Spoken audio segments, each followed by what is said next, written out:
Hi guys, Bree Cheyenne checking in. Welcome back to my channel if you're welcoming back. And if you're new here, hi, I'm Bree. Welcome to my channel where we talk about all things crime, mysterious, and things that are just creepy. So if that sounds like something you like, or if that sounds like something you might like, then hopefully you enjoy my video and my others and more to come. So I've always said and creepy, but I don't think I've ever really given like a creepy type story. Like when I say creepy, I think like paranormal or just things that are just weird, stuff like that. And I haven't done one yet so far, so this is my first official like creepy video. So in today's video, I'm going to be telling you guys about an urban legend known as the Phantom Social Workers. This one was really weird. I'm pretty sure some of these stories are true.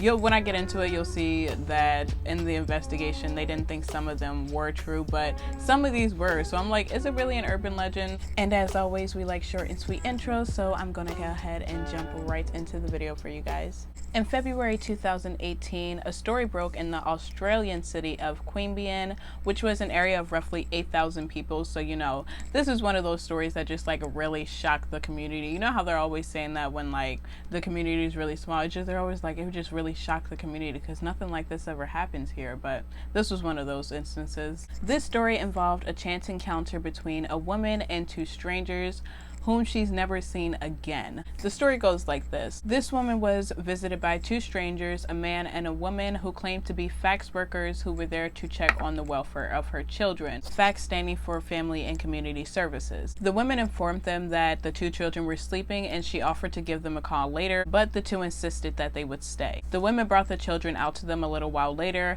They inspected them, didn't really do anything, and then they just left. The woman was suspicious of this visit, so she decided to make a call to fax to verify the visit, and they said they had no record of anyone visiting her home, and after that they reported the matter to the police. The women described them as both apparently being dressed in professional clothing, which is just about what you'd expect from social workers there to check on your children. After the incident, the police investigators said that the woman was holding up okay, but she was obviously rather upset that these people had access to her children and she didn't even know who they were. Since that incident, there haven't been any other similar reported cases, but this instance of a man and a woman, or just strangers in general, coming to check on your children that just appear out of thin air, this actually dated back to the 1990s when similar fear that struck this little Australian city struck the fear of United Kingdom residents. An urban legend started in the United Kingdom in the 1990s where people were claiming that government workers,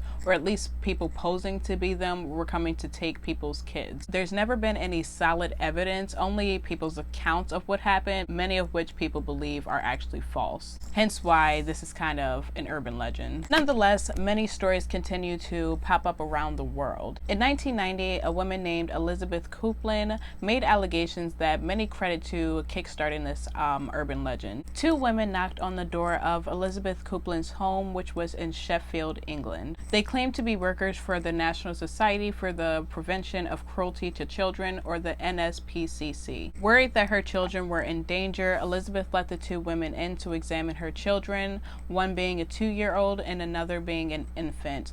Nothing came of that visit and they left just like the last one. However, one of the women returned a few days later, this time with a man, and they claimed that Elizabeth's children were being taken into foster care.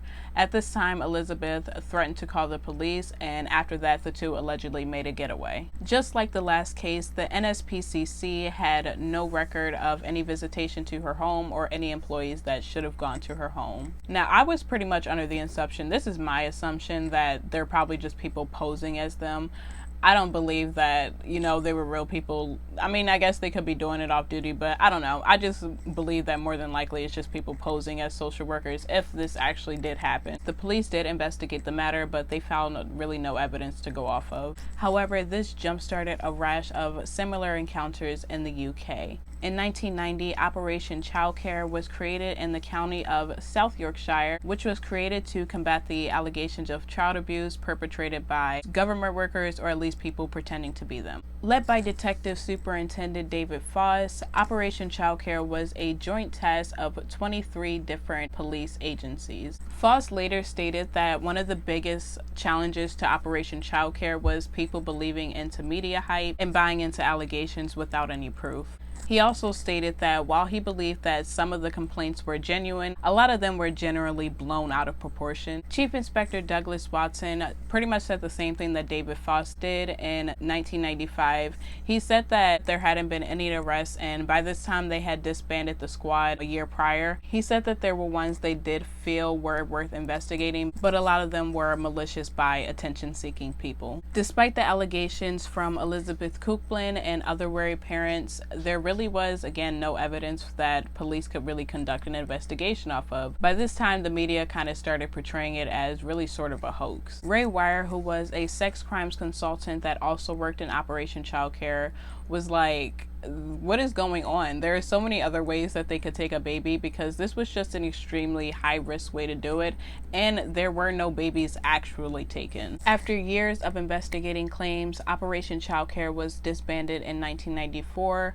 They gathered about over 250 reports, only 18 of which they believe were worth investigating and 2 were genuine. Despite the closing of Operation Child Care, the claims made by parents in the UK weren't coming to a close. Annie Wiley, another young woman, made similar allegations that Elizabeth Kuchplin made, this time over 200 miles away in the Scottish town of Hamilton. It was October of 1994 when Annie said a stranger came through her back door to check on her son. She said she thought it was strange because no one ever comes through her back door, but the woman claimed to be her new healthcare worker there to check on her son. She asked her if she had any identification, which the healthcare worker said she must have left it in her car because she didn't have it on her, which Annie thought was weird because her old healthcare worker never did that. She said she looked inside the car that the healthcare worker came in, and she said a man was in there smoking a cigarette, which was again very odd. At that point, she asked the healthcare worker what her son's name was. She said she kind of hesitated, but she opened up the file and kind of started reading off his records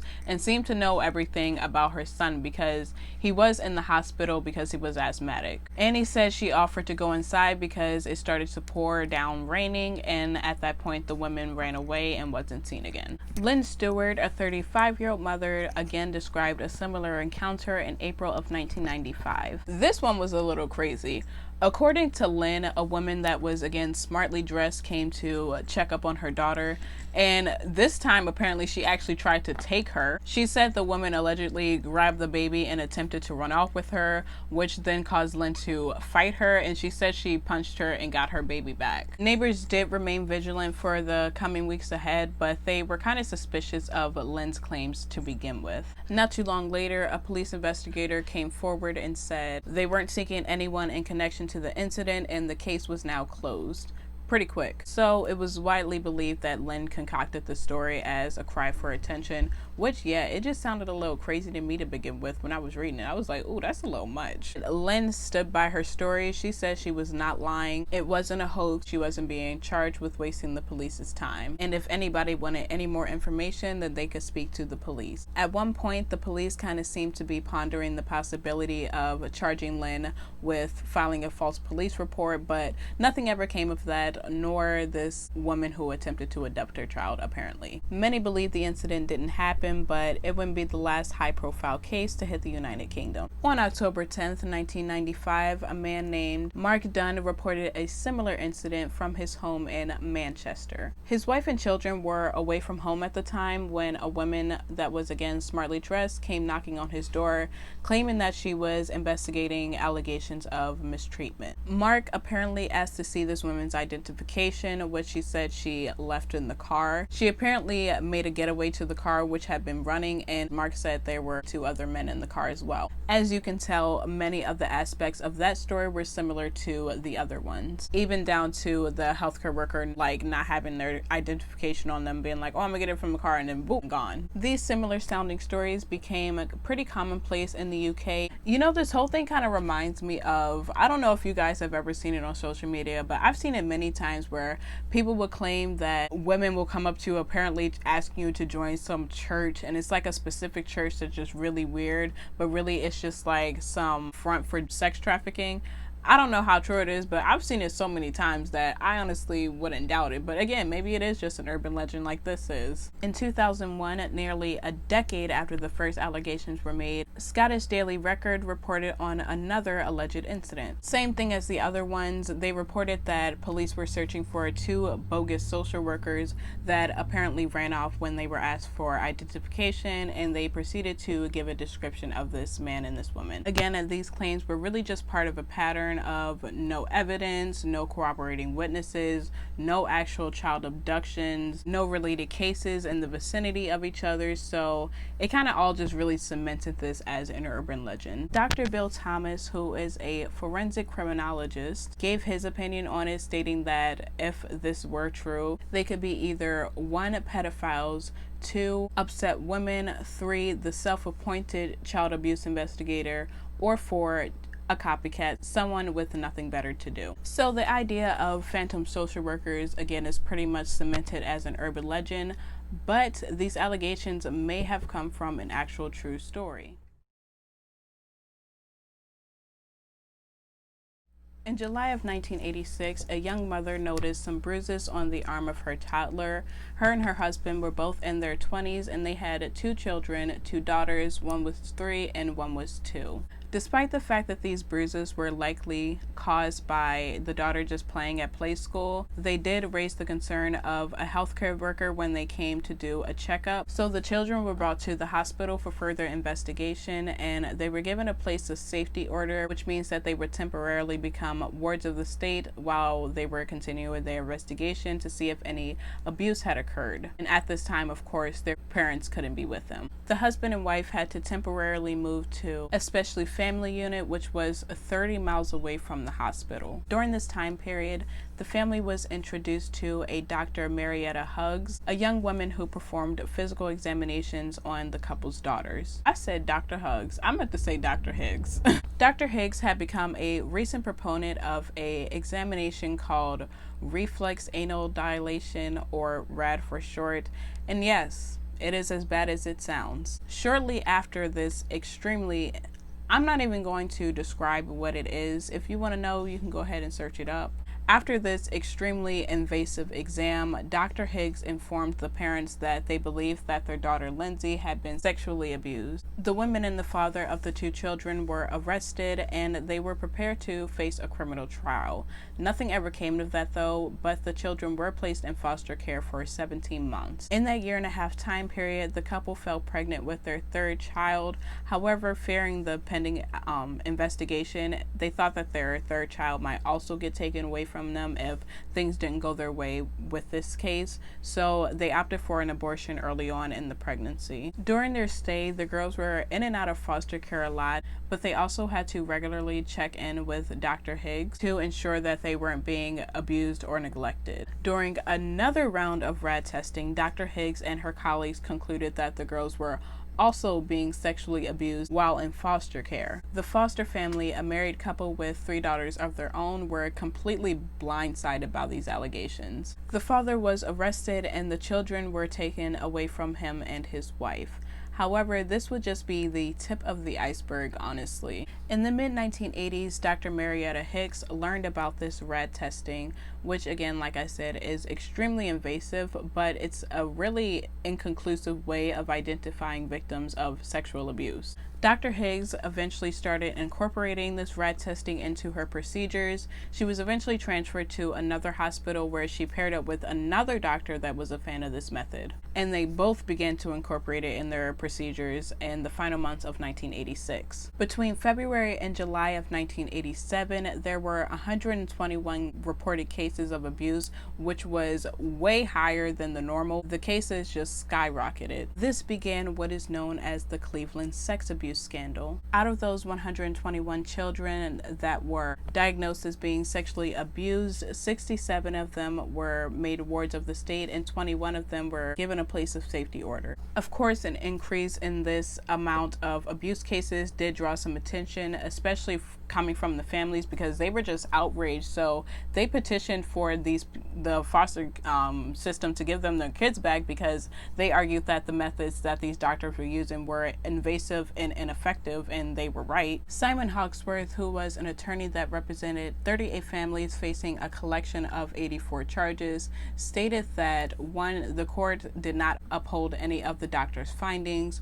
2, the vast majority of the cases had been dropped by local authorities. 3, when the children were already in care and these allegations of abuse had already been made against them, their diagnosis added nothing further to the welfare of the children. And lastly, there had been no convictions of any offenders against children. Experts absolutely hated this method. They described it as ineffective at best and perverse at the worst. A lot of them rightfully came out and said that the only true way to identify victims of abuse is to listen to the children and talk to them. They stated that a quick and easy route such as the RAD testing could never uncover abuse and was close to being sexual abuse in itself. In 1998, a report was released by a high court judge stating that the allegations made by these doctors had been misguided. She said that an honest attempt had been made to address these concerns, but in 1987 it went all wrong. The report criticized the 2 doctors for their overconfidence in this method and stated that there were much better methods to identify victims of sex abuse. It also stated that children should never be repeatedly subjected to physical examinations, especially those as invasive as the RAD test. Most notably, the report found that most of these allegations were unfounded and all but 27 children were returned to their families. In the aftermath of this report, Dr. Higgs was transferred to another hospital,